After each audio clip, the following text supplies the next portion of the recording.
दोस्तों sleeper coach में सफर करने वाले यात्रियों के लिए आज की ये वीडियो काफी ज्यादा इम्पोर्टेंट होने वाली है, क्योंकि स्लीपर कोच में टिकट बुकिंग को लेकर इंडियन रेलवे की तरफ से काफी बड़ा अपडेट निकल के सामने आ गया है। जिसके अकॉर्डिंग ऐसा बताया जा रहा है कि अब स्लीपर कोच में टिकट बुकिंग को लेकर कुछ नए बदलाव किए गए हैं। खास तौर से दोस्तों स्लीपर कोच में आरएसी टिकट और किराए को लेकर कुछ नए बदलाव किए गए हैं। तो चलिए फिर बिना टाइम वेस्ट करे सीधे बात करते हैं स्लीपर कोच में होने वाले इन सभी नए बदलाव के बारे में। अब जैसा कि दोस्तों हम जानते हैं कि इंडियन रेलवे के द्वारा काफी बड़ी संख्या में अमृत भारत एक्सप्रेस ट्रेनों को लॉन्च किया जा रहा है। इसके अलावा जैसा कि दोस्तों हम जानते हैं कि अमृत भारत एक्सप्रेस ट्रेन में केवल स्लीपर और जनरल कैटेगरी के कोच देखने को मिलते हैं, यानी कि दोस्तों अमृत भारत ट्रेनों में केवल स्लीपर और जनरल डब्बों को ही लगाया गया है, ताकि ज्यादा से ज्यादा आम यात्री इन सभी ट्रेनों में सफर कर सके। लेकिन जैसा कि मैंने आपको बताया कि इंडियन रेलवे के द्वारा जनवरी के इस महीने में कई नई अमृत भारत ट्रेनों को लॉन्च किया जा रहा है। इसी कारण दोस्तों इंडियन रेलवे के द्वारा नई अमृत भारत ट्रेनों के स्लीपर कोच में टिकट बुकिंग को लेकर कुछ नए बदलाव किए गए हैं। अब जैसा कि दोस्तों आप वीडियो में देख सकते हो, द इंडियन एक्सप्रेस की तरफ से इस न्यूज आर्टिकल को जारी किया गया है, जिसमें सबसे पहले यह बताया जा रहा है कि अब यात्रियों को नई अमृत भारत एक्सप्रेस ट्रेनों में आरएसी टिकट नहीं मिलेगी। यानी कि जब यात्रियों के द्वारा इन नई अमृत भारत ट्रेनों के स्लीपर कोच में टिकट बुक की जाएगी तो यात्रियों को या तो कंफर्म टिकट दी जाएगी या फिर वेटिंग टिकट दी जाएगी, लेकिन आरएसी टिकट नहीं दी जाएगी।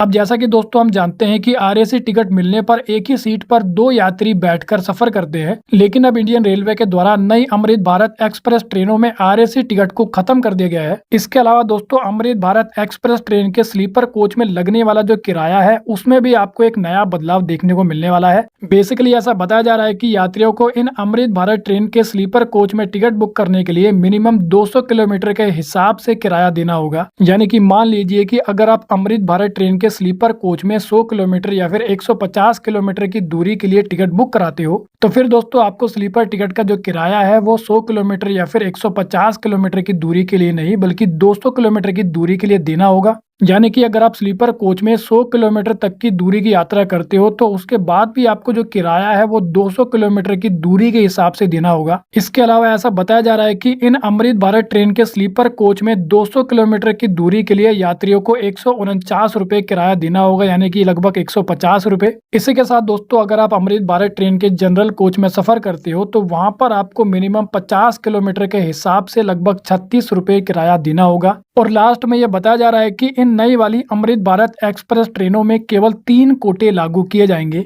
जिसमें से पहला है लेडीज कोटा, दूसरा है Kota for persons with disabilities. अब दोस्तों आपको इन सभी नए बदलाव के बारे में जानकर कैसा लगा आप कमेंट करके बता सकते हैं। तो वेल दोस्तों इस वीडियो में इतना ही। I hope you like the video. तो फिर मिलेंगे अगली वीडियो में, जब तक के लिए जय हिंद।